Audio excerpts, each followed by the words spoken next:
Yes, applause is always appropriate in our congregation. Thank you. Thank you very much, Jane. Good morning. And oh, I love that call and response.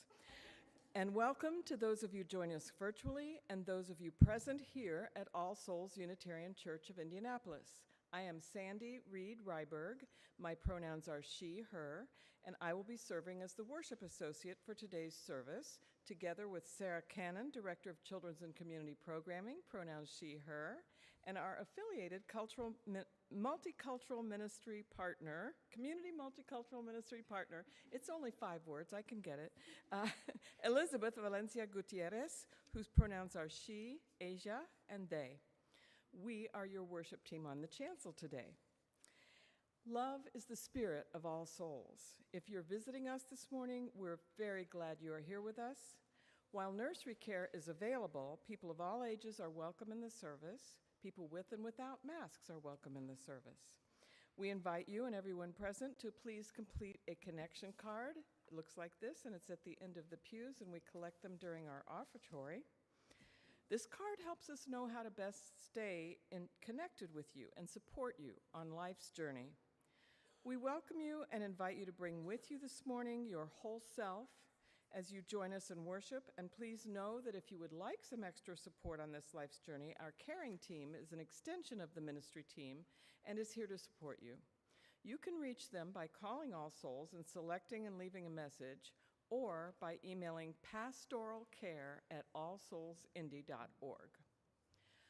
Our Soul Matters theme this month is resistance. Sign up for or check our online newsletter called In the Know to get the Soul Matters packet so that you can engage with the Soul Matters materials at home or here at All Souls in person or online. Now for a few quick announcements. Our spring congregational meeting will be held entirely on Zoom next Sunday, May 7th at 1 p.m., entirely on Zoom at 1 p.m., so please keep your eye on your emails for details. On Sunday, our Sunday service on May 7th will be our Mother's Day celebration.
liturgical dance because it was part of a liturgy of a church. But somatic dance is dance that is about the spirit. It's used in psychotherapy. It's used for healing, as opposed to ballet and modern dance that are performative forms that are done on a stage. So we're going to join together in somatic movement, and I invite you to either remain seated or to stand as you're able to join me. So I'll show you the choreography. That's right, choreography. All you kids know that choreography is how they make up a dance, right? Some of you grown-ups know it too. So we're going to start by walking. We're going to take, and you can do this sitting down, take 4 steps. 1, 2, 3, 4. Now raise your arms and take a breath in for 4 counts. Good. Hold it for a second. Then lower your arms and breathe out for 8 counts.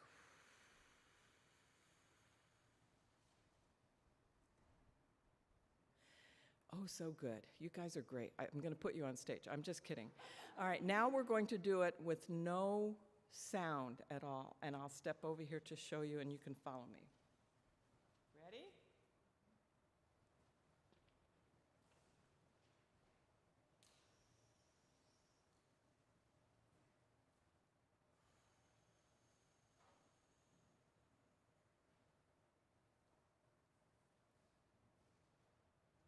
You may be seated.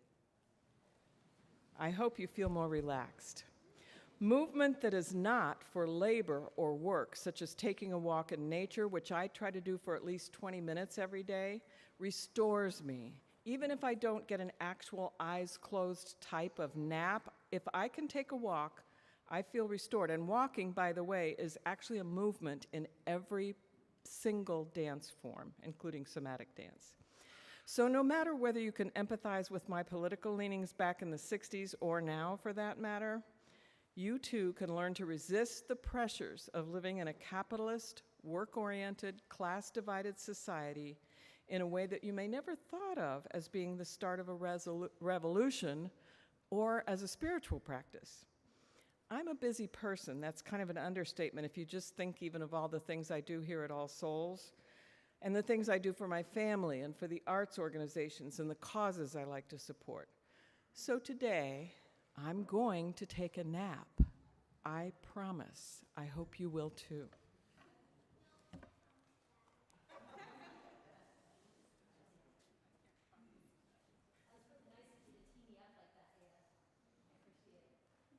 Okay, so I have this sneaking suspicion that I would like to investigate. So give me a sign if you love naps. Okay. Now give me a sign if naps are a thing other people make you do when you don't want to. Uh-huh. Uh-huh. Yep. See, I knew Emmett would be on that page. Thank you, Emmett. So that's kind of interesting because when it comes to naps, like most things, approval tends to break down a little bit across demographic lines, right? So different groups of people may tend to have different opinions, and in this case, age seems to be a factor because I only saw a couple people down here that were pro-nap. So because there is this culture of kind of disliking naps among a lot of kids, I wanted to make sure that you know that rest, which we're going to talk about today, doesn't have to be napping. And I feel like Sandy already gave us one really good example of that. Rest is anything that feels restful or meditative. Something that's not about getting a chore done or a task done. Something you do because it helps you connect back to your body and how good it feels to be in your body, which is something that we forget a lot of times when we get busy. Now, some of you might remember the 1-minute worship or the 5-minute worship cards that we sent home for Messy Church, like during COVID. Some of those had you do things like go and watch like bird feeder cams for a few minutes or try different meditative practices. And I still have some extra copies of those upstairs in the makerspace if you've misplaced yours and you want them. Soul work can also be a way to rest for people of all ages, and I see some people doing it now. And there's a meditation that I used this time last year during my credentialing interview that's another good way to rest when you realize that you're feeling tired. And I want to try it with all of you really quickly. So stop for a minute and think about your smile. I don't know if you know this, but smiling is actually really good for your brain and your body. When you smile, your brain releases tiny molecules that actually help you feel happier and less stressed, and that's true even if you don't feel like smiling, which is kind of weird. So it's sort of like sitting in one position for too long and getting sore. You might feel a little bit stiff when you first start moving, but stretching can make that feeling go away. Anybody ever had to sit in a chair for a long time, and then when you get up, you're like, oh my gosh, holy cow. And you have to stretch your arms out. So when you feel yourself frowning, which is something we do when we're tired and busy, we might not be thinking, I'm angry right now, I'm crabby right now, but sometimes we start to frown and we don't realize that we're doing it. And so smiling is the stretch that we do to move our faces out of that position and to get our brain activity working the way that we want it to work. So let's try that now. And I want to be really clear, you don't have to smile at anyone. This smile's for you and only for you. And it might not even look like a smile at first, so you can try it. But like when you haven't smiled in a while, you might do it and think, okay, I feel weird. This feels super weird. Okay, so let's try it. Let's see those smiles. Whew. All right. So once I do it for a minute, right, it stops being that weird rictus and it starts to feel a little bit more natural. You can even open and close your mouth and be like, work that jaw a little bit. Okay, so now that you've got your face a little bit exercised, try smiling again. All right. I can feel it like up here in my eyes. It feels a little bit more relaxed. And I'll tell you something funny. If you haven't done this exercise for a while and you try it when you're actually having a hard day, you might even feel a little bit like crying for a second. And that's okay too. Something that happens when we've been stressed out and didn't take any time to notice, right, is that when we actually do take that time, we can have a strong emotional response and tears might come. And that's okay, because tears let stress out of your body too. Some of the molecules in our bodies that we make when we're stressed can actually leave our body through tears. Now, one last thing, and that's to try one more smile, and then reach up and touch it for a second. And just kind of reconnect with your own face. I can tell you from sitting up here that your faces are very beautiful. One of the best things that I do on a Sunday is get to sit up here and see all of you at once, which is something that you don't usually get to do with each other. But let me tell you, the view from up here, like, it's fantastic. So, that was pretty easy. It's just something that we forget to do. So, what's the big deal about resting anyway? The truth is, sometimes we forget to give ourselves permission to rest. Anybody here ever use their computer and watch the TV at the same time? Anybody here feel like they're not allowed to do one thing at once? Does anybody here apologize when you take a break? Okay, stop it. Because it is spiritual self-care to be allowed to rest. It is really important. And I'm going to make one more suggestion for people over here who might hate naps. Because I know sometimes when we're super crabby, someone might go tell us to take a nap, and I promise that does not just happen to kids. But if you still feel yourself fighting resting at that moment, I have one more recommendation for you, and that's blanket forts. Anybody here ever make a blanket fort before? Yeah, no, I know I have an expert down here at making blanket forts. I remember this from Zoom, because I remember some of us doing RE in blanket forts. Yeah, it was pretty great. So if you've forgotten how and you're thinking that sounds like fun, you can maybe talk to Nadia during coffee hour, because she's got it on lock. Like, she's excellent at blanket forts. So, yeah, try smiling, try resting. If none of those things work, try making a blanket fort. And if you do make a blanket fort, we want to see pictures or it didn't happen.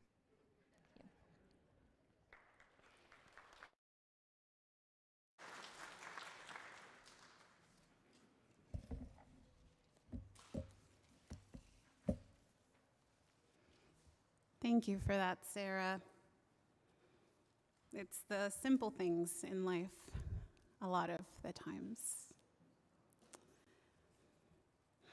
please join me in taking a few moments to note that which is currently bringing joy or sorrow in our community. I invite you to take a deep breath as I invite you to lift up within your own heart what is bringing you joy and sorrow today as we prepare to hold some community sorrows together.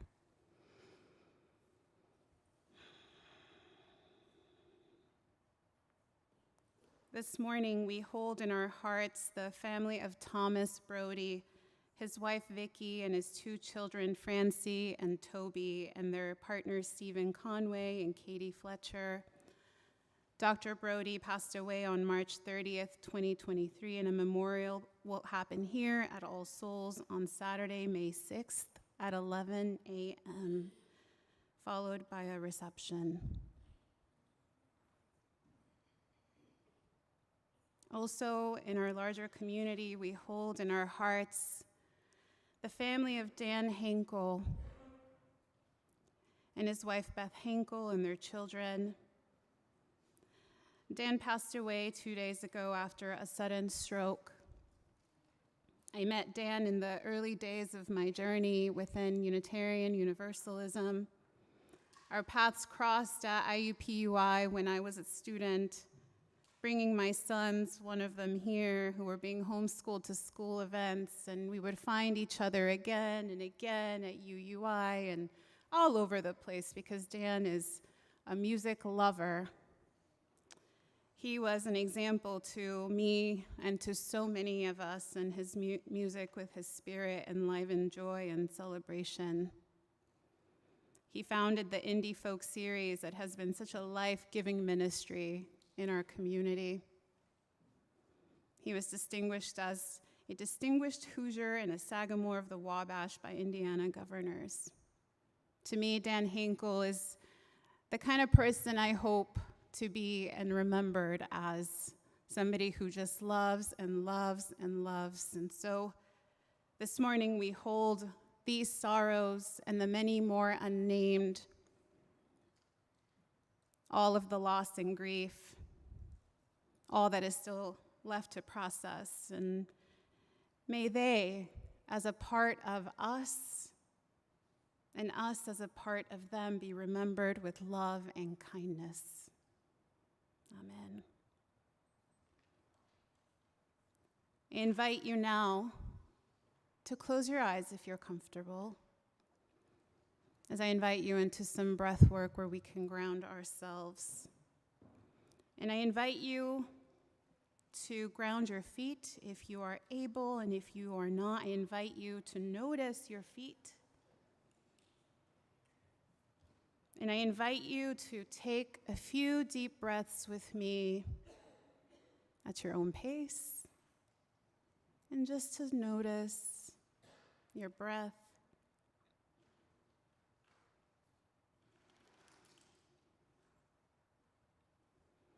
And if you're noticing the exhale, I invite you to slow it down a little bit. Slowing the exhale helps us to invite in calmer, more relaxed, more restful energy.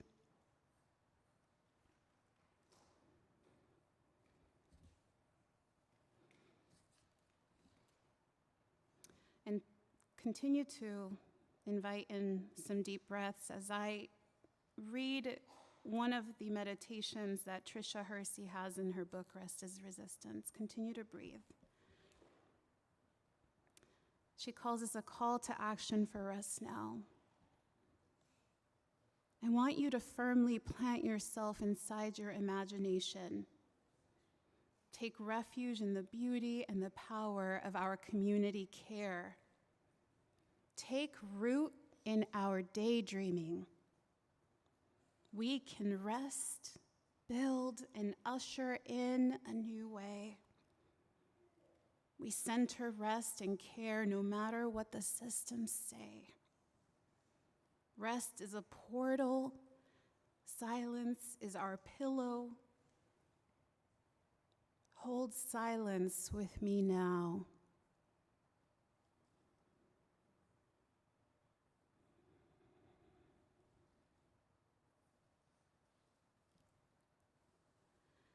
Take a deep, full breath and hold for 4 seconds if you're able. And release the shame you feel when resting. It does not belong to you.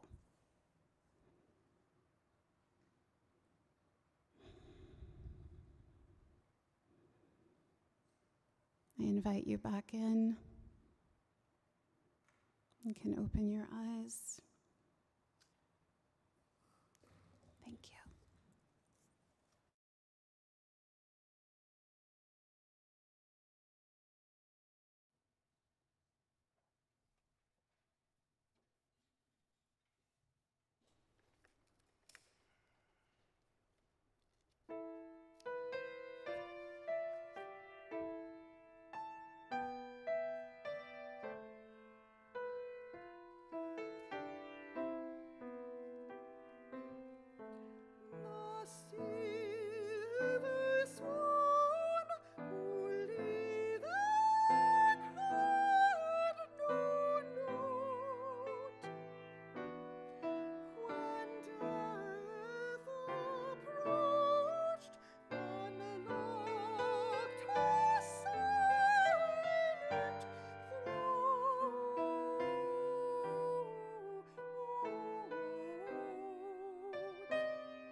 Thank you. That was beautiful.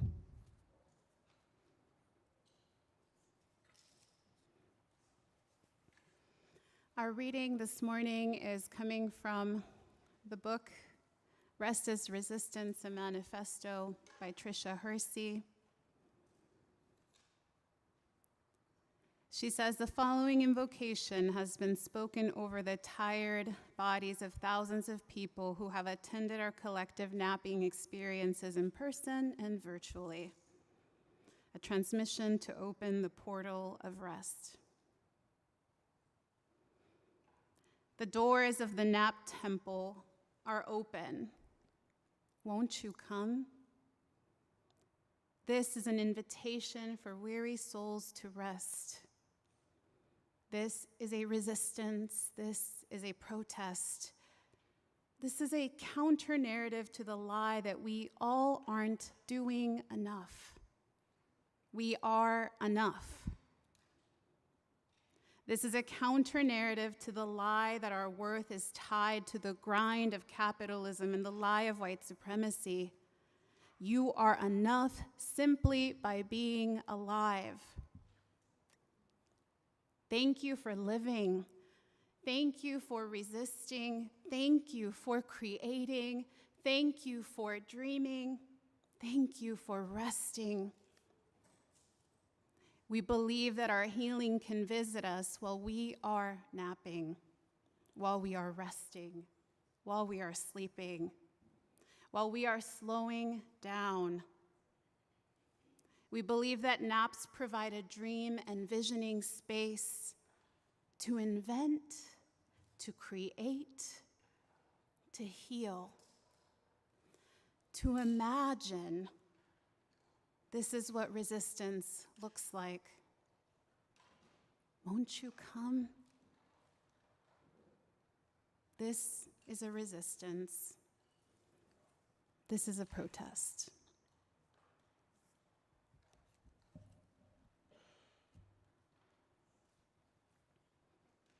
Good morning. Rest in our culture is counterintuitive. It's counterintuitive to our bodies and to our minds. Proof for this is in the basic fact that getting enough sleep is a public health crisis in our country. And this makes a lot of sense when we hold the history of this nation's creation in mind. When we pause and think about the way that our system profited off of the exploited, stolen labor of Black people, taken from their lands and separated from their families and their communities and their own wealth, and their own future wealth, exported here to work on plantations to produce this country's wealth. This is the capitalist-driven system that we live in and have grown up through, that centers human purpose and life's meaning around concepts like doing, utility, producing, staying busy, where we use terms to describe people like unsuccessful, procrastinator, and lazy, where we judge the world through the lens of how well someone can manage their time or how much coffee they drink, or how they sacrifice their body for the sake of producing, whatever that may be in any of the careers and disciplines. It's in everything. Productivity apps are rampant. So when we stop and pause to examine the vocabulary of our culture in spoken form and in written form, it's no wonder that rest, in a more expansive and holistic understanding of rest, as we'll talk about and continue to talk about this morning, feels in our bodies and is counterintuitive to us. And this is how I've come into conversation with Tricia Hersey's book, Rest is Resistance, a Manifesto. I thought I understood what rest meant in theory. Prior to picking up the book, I knew that I was on a journey to seek rest and to be better at getting it while in grad school. But then Tricia, this Black woman, this poet, this theologian, who has spent her whole life giving and living into the theory and practicing of rest came into my life through her nap ministry on Instagram and then through this book. And her words began to make me aware of rest being a lot more than the struggle that many of us find ourselves in of getting in 6 to 7, maybe 8 hours a night. In order for what?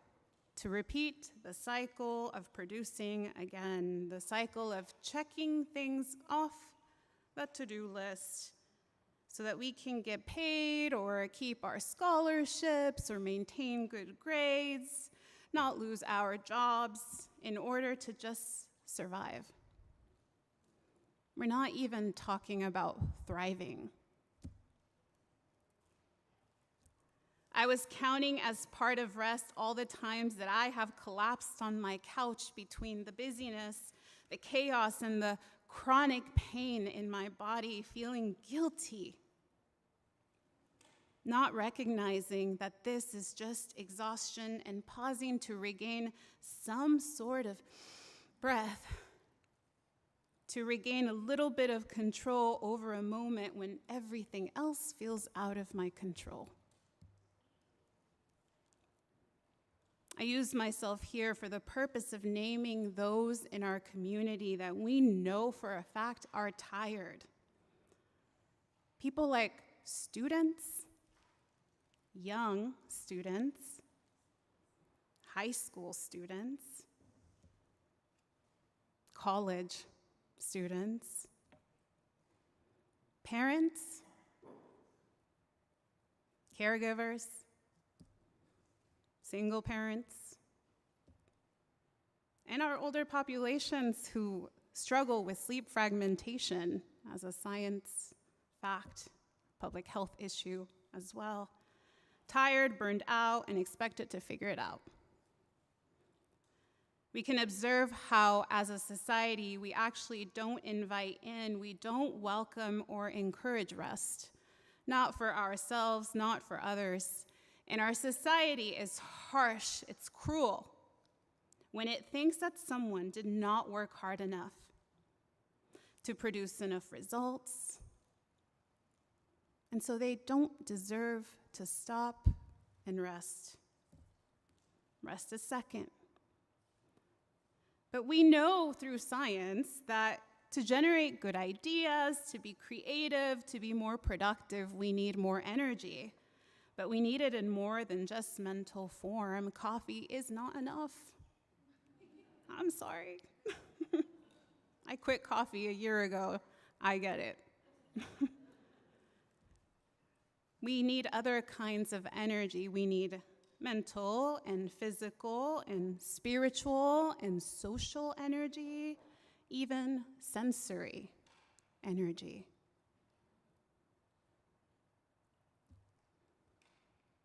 Trisha's work is a reminder that rest is a divine right and a divine function of our bodies. It is not a privilege nor a luxury. And her work is inspired by her ancestors like her grandmother, Ora Caston, who was a refugee during the Great Migration, leaving her home in Mississippi to land in Chicago, raising 8 children and welcoming in the many, many great-grandchildren, grandchildren, great-grandchildren she was to have, while she lived in the cruelty of the systems. Her grandmother, Trisha says, taught her and her mother how to rest. And there's a beautiful quote in here that if you get the book, and I invite you to get the book, she quotes when she approaches her grandma, because every day she would sit on her couch and close her eyes. She was trying to figure out what her grandma was doing. So this book wasn't written in a vacuum.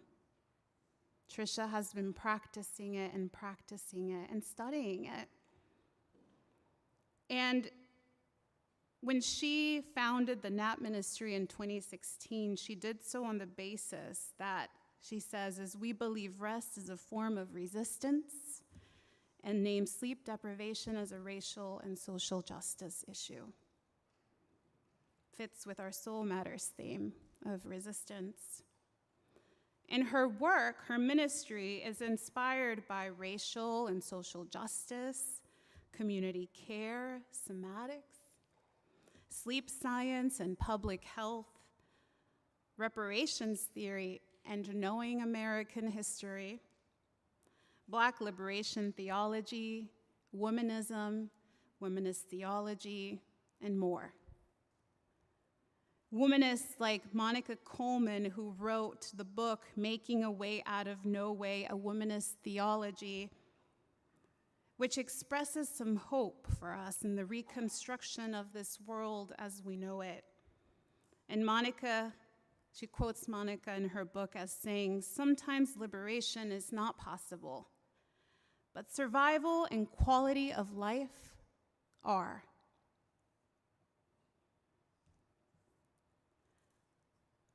Trisha's NAP ministry has the following 4 tenets. Number 1, rest is a form of resistance because it disrupts and pushes back against capitalism and white supremacy. 2, our bodies are a site of liberation. 3, naps provide a healing portal to imagine, invent, and heal. And 4, our dream space has been stolen, and we want it back. We will reclaim it via rest. For Trisha, rest as a ministry is about dismantling all of these ideas and the lived and living culture that we've internalized about ourselves in the system, ideas that we too participate in and hurt one another with, and that we have to examine within ourselves, because racial and economic justice work without self-examination, where we only focus on those out there and what they're doing wrong, is not healthy, not grounded, not healing for us and our communities. And we've heard about some of these internalized ideas. They include this idea that we're not enough as we are, that we have to prove ourselves, which as Unitarian Universalists, we claim to believe that people have inherent worth and dignity. We say it all the time, and some of us even ended up in UU spaces because we fell in love with these words. I want to invite in a question and invite us to pause for a moment and just notice what comes up in our minds. And I invite us to be honest with whatever comes to mind. Are people enough as they are without working, without the grind culture, which is a continuation of capitalism? When they're tired and they choose to sleep and rest first, are people enough? Or have we taken in some of those beliefs? Because I have. I don't believe I'm enough if I don't produce. If we're interconnected, if we're enough and we're interconnected, is my liberation tied to my Black sister's liberation? To my Indigenous ancestors' liberation? To our Indigenous communities now? To making sure that my Palestinian family is liberated and has their human rights? Is it enough that I just save myself? Our bodies as a site of liberation, Trisha says, calls us to remember that the time to rest is now in this body, no matter how imperfect it might be. And I thought of the racist and capitalist systems that even take Black women while they sleep. Breonna Taylor, was sleeping. And then there was a story that I found that I hadn't heard of the Black female student at Yale, Lolade Siyombola, who fell asleep at her university in a place not marked for napping. And a white woman called the police because it looked out of place. Despite campuses knowing that students are tired and creating these kind of nap pods, you find them in many places, I think Google even has them. Called the police. Can you imagine waking up to someone being so offended that you as a Black woman decided to take a nap there? And our children, not our students when they're children, we toy around with their sleep and their rest, right? On a very literal, fundamental sleeping concept, when we play around with the times of school starting, this conversation on daylight savings time and whether we make it permanent, and we want to take care of the older kids, and then the little kids, they go in earlier. But what about those kids whose parents do shift work and are losing time because we've made this assumption that because they're little, they have more resilience?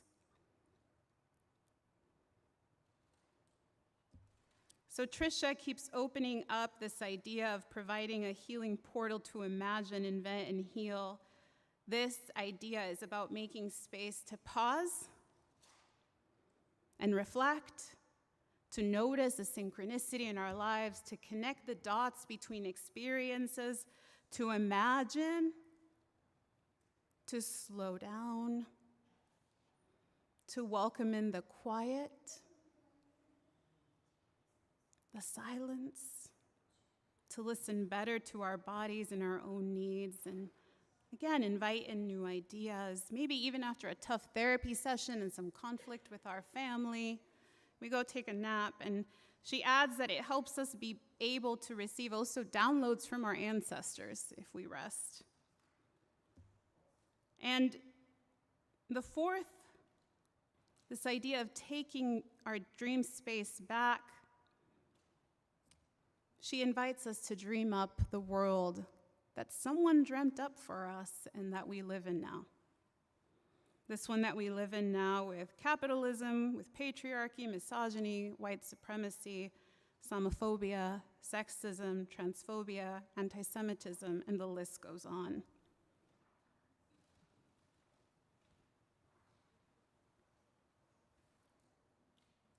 Professor of neurology at Harvard Medical School, Elizabeth Klerman, says that to make up for lack of rest, we should nap. If you can't sleep, you should sleep. And behavioral scientist and associate professor at the University of Miami Miller School of Medicine, Dr. Azizi Seixas, says that we should see sleep as an investment, and that we should start our day with sleep. Meaning, my day tomorrow actually begins as I begin to prepare to sleep tonight. There's so much more to Tricia's work. We've touched on a few things here and there. What rest will mean to you or to me is different. What it will mean at the different stages of life when we're students, young students in school, in high school, in grad school is different. While we're navigating neurodivergency, things like ADHD, it is going to look different. I don't believe that our faith is what saves people. I believe that it's our values in lived form with self-examination that can help us be there with one another, connecting with one another, and checking in about what it is that we need. Our families and our children are tired. Our elders in our communities are tired. We are a hurting community with our own lived lives as we watch others suffer. How do we invite in rest How do we turn the question, how are you, into, are you well rested? Do you need some rest? Tricia has a favorite question that we'll end with from one of her favorite womanist theologians, M. Sean Copeland, who wrote In Fleshing Freedom, Body, Race, and Being. And the question is, how do we care for our own bodies as sacred?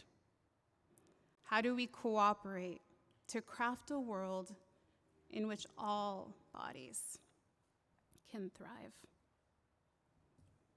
Especially if we know that liberation is connected to everyone's liberation. Please rise in body or spirit as we sing For All That Is Our Life, number 128 in our gray hymnal.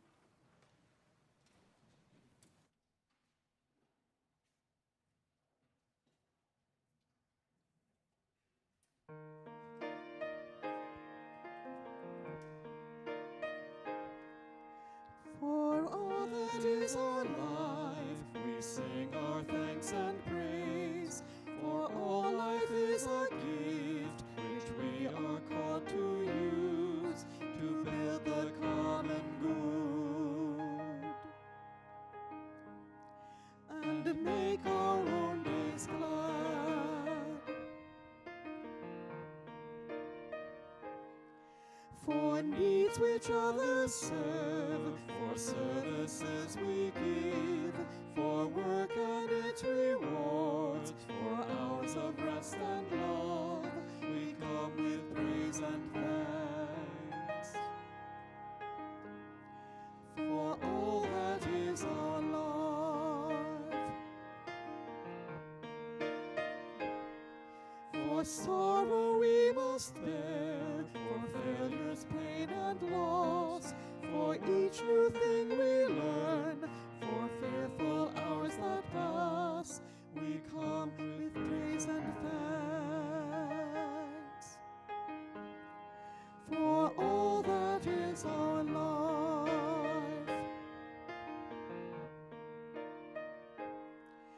for all that is our life, we sing our thanks and praise. For all life is a gift which we are called to use to build the common good and make our own days glad.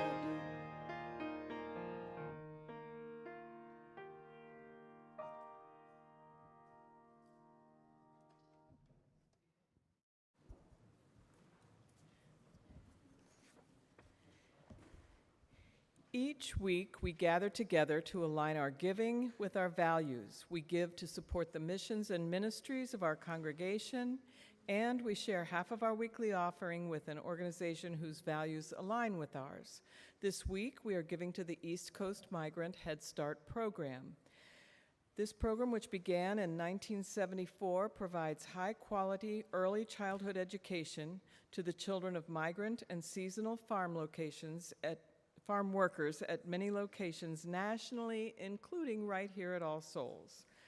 This valuable Head Start program meets in the lower level of the south wing of the building during the week, making a difference in the lives and the educational horizons of our children in our area who may start school with some challenges linguistically and culturally in the U.S. We are proud to be hosting this program. They are also hiring. You can see me after the service if this interests you. To contribute, you can place cash or a check into the collection plate, or if you're online, you can go to allsoulsindy.org, where you will find a link that says Give to All Souls here on the left side of the screen, beneath the description for today's service. And please indicate if your gift is a pledge payment or if it is for Share the Plate if you're paying online or using a check to contribute.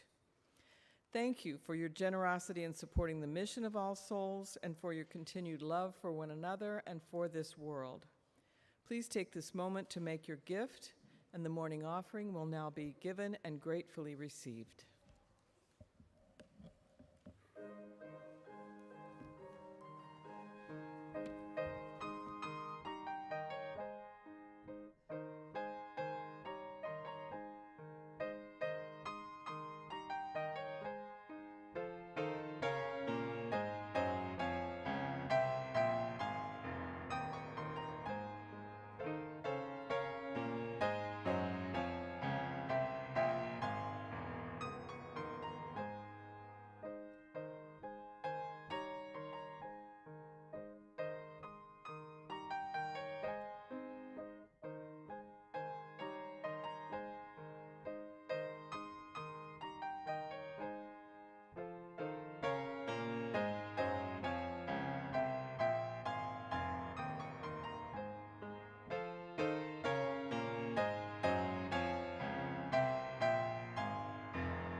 May it be that together we can show up to support one another in the necessary work of inviting in rest, knowing and deeply, deeply knowing that we are vessels made for love and loving, and that resting is a divine right.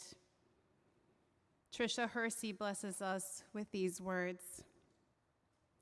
I know that radical rest will save us if we let it.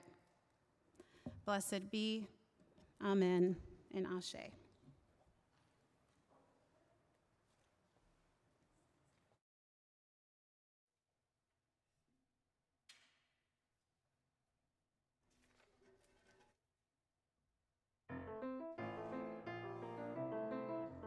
Spring, the sweet spring, is the year's pleasant king. Then blooms each thing that meets sense in a ring. Crowned doth not stand the pretty birds to sing. Cuckoo, chuck, chuck, puppy, do it all.